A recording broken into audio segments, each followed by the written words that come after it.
How's everybody doing? Excuse me. This is Boxing Spectrum. The name's Gonzalo. You call me the Gonz or Gonzo. It's all good. I'm going to be speaking about, what took place on Saturday, which was the 1st of June, 2018. It was a history in the making event that we will hardly forget, and takes place in one of the biggest upsets in boxing history. I think the odds were 25-1 in Anthony Joshua, the champion's favor. When Tyson fought Douglas, they were 42-1, and when Nassim Rahim knocked out Lennox Lewis, I think they were like 20-1. Don't quote me on that, but somewhere along those lines.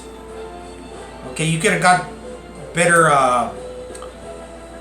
betting odds depending on what type of the world you were on, whatnot. But I mean, I believe here it was 25-1, and I would say about 99% of the world believed that that Anthony Joshua would win, and that Andy Ruiz didn't stand a chance. And out of those 99.9%, let's say that 95 are casuals, 95%, which was pretty much the whole world, in 4.9 or freaking the boxing experts, analysts, fighters, professionals, hardcore followers, and avid listeners of the sport, did not, really believe that Anthony Joshua stood a chance. Why? I don't know. I myself did believe, but I'm not gonna take full credit because I doubted in my heart. When I did believe and didn't stand up for what I truly felt, because the rest of the world, was against it, I kind of felt a little, not embarrassed, but started doubting myself.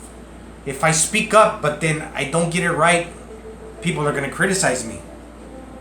But this is a sport. It is not to be taken too seriously.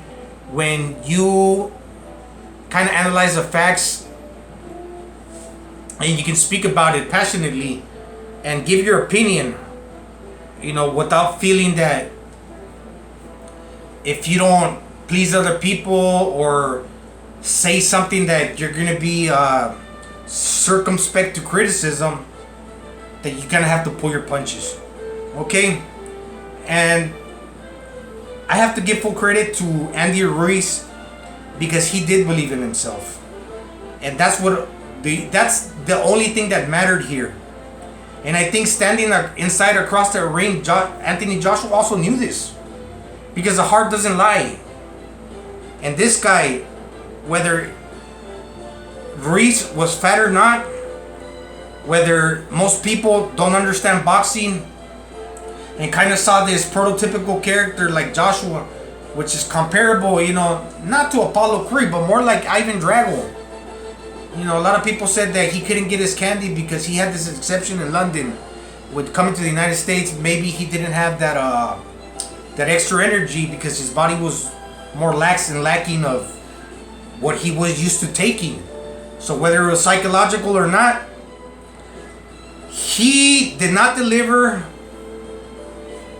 when it came down to like the guy being knocked out and people making excuses that he was already in trouble in sparring and what went wrong, and still people incredulous and not giving 90% full credit. Why? Because somehow it hasn't sinked in that people, come on, please, let's analyze the facts. Andy Ruiz, 110 amateur fights, 105 wins, Cuban trainer, 2 Pan Am gold medals with only 5 defeats, never dropped as an amateur, 32 fights as a pro with 21 knockouts, and 1 lone defeat, which 1 out of the 3 judges on foreign soil. Sided with Ruiz, but nonetheless, he lost a majority decision, to Parker, okay? But okay, it's all good. Like Andy Ruiz said, I have the WBO belt is now mine. He did believe in himself going into this fight. And like I said, Joshua knew this. Because the heart don't lie. When you know the capabilities of a human being, like I said, most of the boxing experts knew. But when you have a guy, and I'm going to give credit when they keep speaking about Mexican champion, the first Mexican American, and it kind of gets played out. But he's the first guy to achieve this. So a lot of the doubt comes because no other Mexican was able to win a title. I mean, Pulgarcito Ramos fought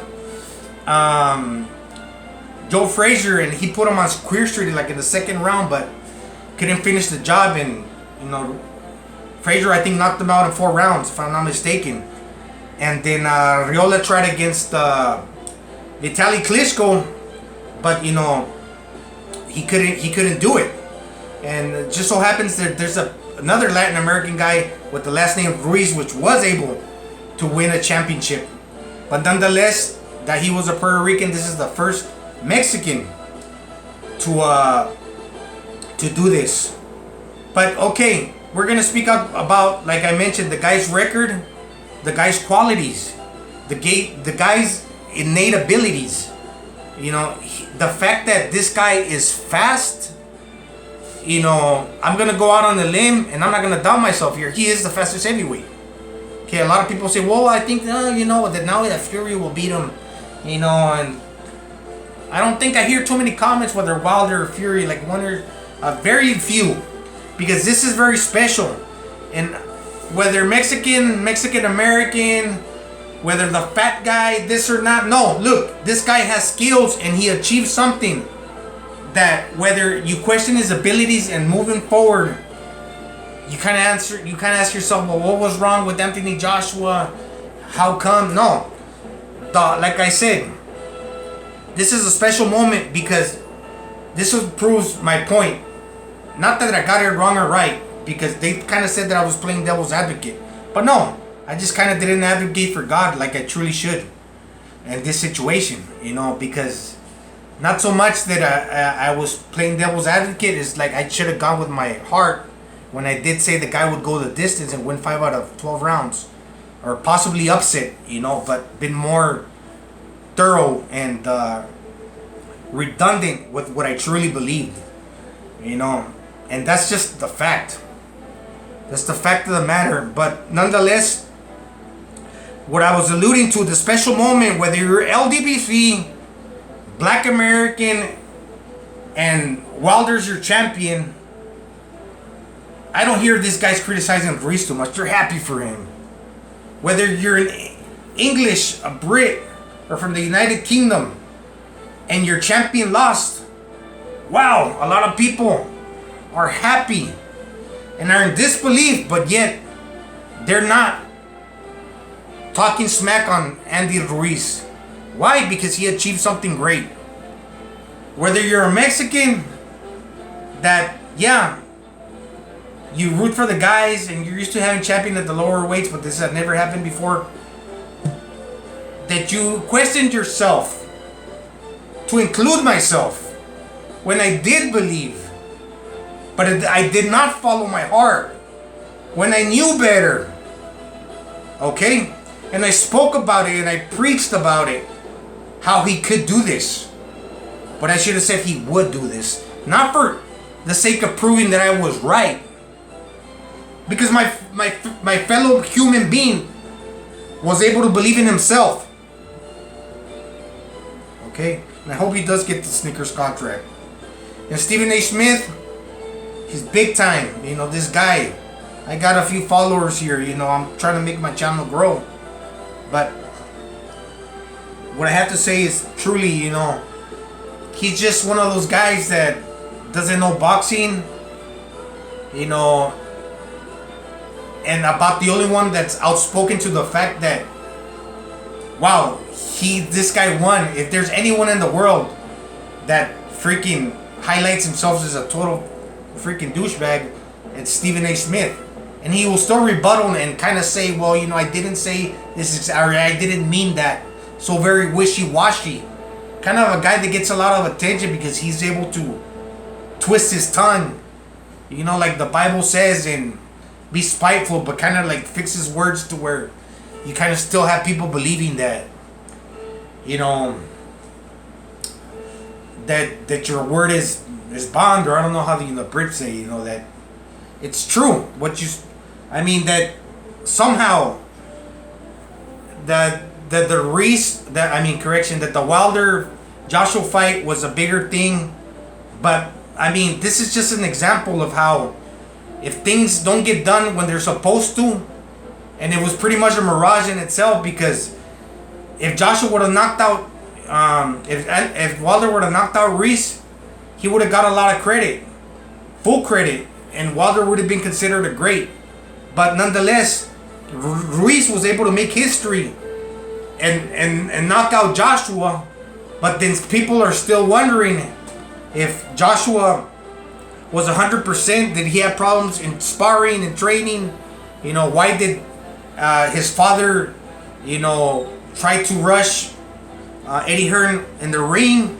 And a lot of videos have come out, but Hearn himself has coming from the horse's mouth, has said that he's not making any excuses. And Joshua himself, a classy individual, which he kind of he gave too much credit and was playing too much the gentleman in my eyes, when this guy should have been more, a little bit more like with the desire and the will, to come there and fight and put his gentleman qualities aside, because this is a hurt business. But what I'm trying to say, okay, before I go too much of a tangent and start making a soup salad, because I'm speaking a little bit, from emotion. What I'm trying to say, a lot of people didn't believe, a lot of people questioned, but now moving forward, you can't discount the fact that this guy has a good resume. And if you add Anthony Joshua, to his box rec, box rec themselves have put him as the number one heavyweight, the champion heavyweight in the division above anybody else, okay? So according to BoxRec, Andy Ruiz is the number one guy. And I have to agree. How can you not say that? Questionable decision loss to Anthony Parker, coming off a 15-week training camp and beating Alexander Dimitrenko by 5th round knockout, to defeat Anthony Joshua. And he beat other guys, Likovich, Johnson, and a few other second tier. But okay, now I'm not trying to make this guy's resume deeper than what it is, but we have to kind of highlight the Anthony Joshua, which kind of to BoxRec, it adds big numbers, because they're all about computing the losses of your opponents, the draws, the wins and the wins by knockout, to kind of present an algorithm or a number that gives you the place that you belong in, with the top fighters of your division.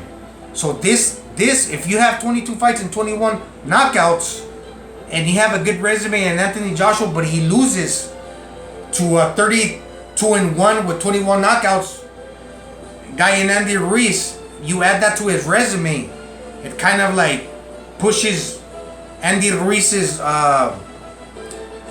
resume, kind of on the J curve, exponentially, okay? Because he's adding all Joshua's wins in his latest fight compared to what others have done, okay? Now, it might be mistaken. I believe that's how they play it, by the numbers. But whether 99% of the world believe that Andy Ruiz You know, it's kind of the same thing in the world. You know, would lose, and I would say about 95% of those being casuals is only like the 4%. Let's say 99% didn't believe, but the 4.9 that have to be accounted for as the analysts, the experts, the hardcore fans, the avid listeners, the professional boxers and amateurs that follow and somehow track the sport. They didn't even to include, you know, the Julio Cesar Chavez, which gets full credit. And I'm not trying to take pops at anybody that didn't believe that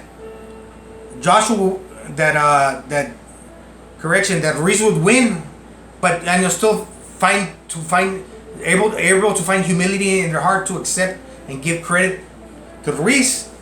Okay, no shame, but then don't be the one shitbag guy like freaking Stephen A. Smith, okay? That still rebuttals and retracts his words and twists his tongue and don't believe in. Okay, and some guys will comment and say, well, I believe that Fury will outbox. Oh, you're entitled to that. But we can't say the intangibles that Andy Ruiz has a good resume now with that one win to add, you know, exponentially. And he has the quickest hands, in my belief. I'm not going to pull my punches anymore in the heavyweight division. Okay? Check. Roger. Andy Ruiz has the fastest hands in the heavyweight division. And he's not hitting you with one hard shot. Where he kind of like, if you get rocked, you can recover. He's just combobulating you like a Manny Pacquiao. With 2-3 shots. Boom, boom, boom, boom, boom. He's putting his shots together. Okay? And he's kind of making you have to bounce back from every punch and try to get your shit together and try to land that one big shot before this pudgy guy that can deliver fast hands, but not only that, he can put power because weight plus speed equals power, whether it's 260 pounds because he chose to come in 5, 6, 7 pounds heavier than his previous fight. Whether it's weight, whether it's fat, whether it's muscle, whether it's feathers, whether it's fucking cement. If you're dropping 1 kilo, you know, 2.2 pounds from the Empire State Building, if you deliver it fast, you're gonna both drop at the same fucking time. And if this guy can hit you with a compact frame and deliver his shots inside the pocket when you've been put on the fucking canvas and dropped in the third round and able to get up and still take a massive right hand by Anthony Joshua and weather the storm and get your jab and your cross inside the pocket like I predicted that the guy would once he was inside the guard, you know, and push the guy back and belt him to the body like I think he was hurt in the 5th round by a shot after he was able to survive the storm. How can you say that the guy, something was wrong with him, Anthony Joshua? Does not make total sense, right? It's like we can only be one thing. We can be right or we can be wrong. It's okay to be wrong. But if we're right, we have to be consistent with being right. And if we're wrong, we're happy that the guy won, but nonetheless, I mean, this is boxing. Anything can happen. Fuck. You know? But I kind of like doubted myself. There was a mention that I was playing devil's advocate, but no, it's just like next time I'll believe more in what my heart is really telling me. You know, in other words, I'll believe more in God, because whether 99.9% of the world, and what really mattered is like the hardcore and because I consider myself kind of like an avid follower and listener and practitioner at one point. Yeah. Of boxing, and I trained too. I did a lot of training, okay. But in other words, you know, and I have a lot of friends that are fighters. And I'm living in the Philippines, so I like, you know, one of the things I do follow is boxing. Have that extra time. You know, I'm ex-military. I was injured in the war, but you know, now, you know, one of my hobbies is to dedicate my time to following the sport of boxing, this boxing spectrum. But what I have to say is, okay, no, Andy Ruiz, full credit. Anthony Joshua, if he decides to do the rematch, I think he would probably lose. So is it in their best interest to exercise a rematch clause? We will see. The ball's in Andy Ruiz's court, whether I believe it was stipulated in the terms or not that the rematch was to be taking place effectively, within the first within the next fight or not, or whether Andy it was just spoken and Eddie Hearn believes that he can offer Ruiz a lot of money and he would, who will deny a big payday and take the rematch. But I mean, the ball now is kind of like in the PBC's court, but we gotta read the fine print, whether it's a lot of little details and how clear that it talks about what needs to take place effectively. But I think Andy Ruiz said that he's gonna look at that, and I don't doubt with Al Heyman being his advisor that this will happen. But I mean, shit, freaking, we've criticized Al Heyman for a lot of things, but he let Ruiz go. He gambled. He's bringing the belts home to the PBC, but to America. But this guy needs to change his freaking attitude. Heyman, he needs to freaking rise to the occasion himself and do something that's not gonna freaking, the WBC. I mean, Wilder is a champion. These guys are Jews at heart. They're Mexicans, but they follow the money. And I mean, Wilder is a formidable opponent, but you cannot just say freaking Ruiz got the belts, I'm gonna fucking put him in there so he can get slaughtered, because I mean, Ruiz is the only one that believes in him. And whether you do that or not, the ball's in Ruiz's court. He's the champion, and if he takes the fight, I don't doubt that he'll kick Wilder's ass. I'm not saying that the big puncher, and Clubber Lang and freaking Wilder doesn't have a 50-50 chance. But based on Ruiz's ability and the lack of Wilder's boxing skills, but I mean, like, he does have that, that one hitter quitter, that it can't go either way. But I kind of have to favor Ruiz actually. But the Mexicans do have a strong following, whether, like I mentioned, that the WBC is really about the money and this or that, but Wilder being the champion and Al Heyman being, not so much that I believe he thinks like this, but the LDBCs is like, their folk hero and this or that. I'm not too quite sure of what I'm saying. I'm only speculating, but Al Heyman needs to follow a good plan where he decides to give Anthony Joshua the credit of being the A side now. Okay? And what I have to say, everybody that did not believe, don't feel bad. I mean, I'm not going to take full credit myself when I did speak to Anthony Joshua's favor and gave him a lot of credit and did give him a good chance. Although I kind of questioned my heart, not that I was playing devil's advocate, but I was kind of like dubious of, if I say this, fuck, I'm just going to look like a fool. But I kind of learned a little bit from this, because first and foremost, I'm a boxing fan. It's not that serious when it comes to giving predictions, because you can always get it wrong. But when you do get it right and you speak about the sport, about the sweet science and the beautiful things that come with it, this has got to be one thing. Because even though there's a lot of naysayers and doubters, you will find one man, except from Stephen A. Smith, to talk shit on Anthony Joshua.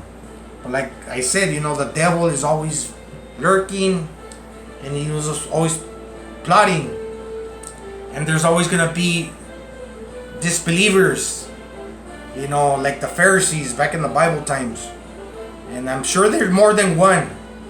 But, we have to come together and really take a look and humble ourselves and analyze the facts that the guy had a good amateur pedigree record and a professional one also. And to add, he's from Mexicali, where it's like 120 degrees, one of the hottest places on earth. And the guy, like Zapata mentioned, they stay well hydrated. And I know these guys personally as to be one of the better amateurs. They're always kicking the kids from Tijuana's asses, and they produce a lot of good fighters also. But the weather, whether this guy and Joshua was only here for 2 weeks and hadn't fully acclimatized to the weather, like the climate, and or had his sleep pattern down, because at the time of the fight it's usually like I don't know, freaking 3 or 4 in the morning in the United Kingdom, and he hadn't like totally settled into his circadian rhythms for his sleep. I don't know, but or whether he was knocked out in sparring or not, whether he was used to receiving the big money. No, a lot of people saw the Adonis build. Like I said, not like not so much like a freaking what's this guy, Apollo Creed. More like he was like the Ivan Drago, prototypical 6'5", quote unquote, like the super heavyweights that are here to take over. But nonetheless, I had also mentioned that don't discount the smaller guys because of speed. And once they're inside their shots, they prove to be, because they've always been around. So don't always believe that just because Klitschko, dominated based on a good jab and a right cross and was able to clinch, and he followed in kind of like Lennox Lewis under the tutelage of Emmanuel Stewart steps, that he was like something because Lewis beat Tyson, a smaller guy, which was past his prime, and after Klitschko was knocked down 2 or 3 times, was able to dominate a small guy like Povetkin, which was a gold medalist in his prime. But the smaller Povetkin failed to do so because that was an ugly fight, and this guy learned to clinch. And now Povetkin lost to Joshua at 40 years old, but nonetheless, he was not a 29-year-old fresh fighter with a good resume and fast hands and a tough guy that comes to win, whether he's overweight or not. Speak about the guy's muscles in Anthony Joshua. That's not always the recipe for a good boxer. It never has been. With this whole cross training, just to finish, and and the weightlifting and all these things that people have come to figure out in the science of fighting. If you go back 100 years, maybe these things still remain the same. Until just recently, they're tweaking and changing and doing, and the supplements and the performance enhancing drugs. It's another story, but nonetheless, people are trying to experiment. Then you have good results, but then again, how consistent are they? When boxing is always different times, different fighters. We learn the skills in every generation to pick up from the guys in the past that become more experienced and we become a better version, like any sport. But if you kind of go back, one thing you can say that yes, cross training and working out does help you, but do you want to add so much muscle where you can see that a guy that has to throw around 240 pounds of muscle and conserve his oxygen and put punches together and not be muscle bound and telegraph his shots because he's cocking too much on his punch. And if you do deliver and put 1 or 2 shots together, oh my God, yeah, it's going to be a bombshell of a shot. But not too many fighters are naturally like Timothy Bradley, like Holyfield, and Mike Tyson. For a short guy stout at 6'7", 6'6", with that much muscle, and can be able to be effective through the course of 7 rounds, nonetheless 12. But then you're gonna focus too much. It was just kind of like interesting because the human eye will tell you, oh well, this guy, the Ivan Drago. But then you got this chunky, the Snickers guy, and Andy Ruiz. And Andy Ruiz,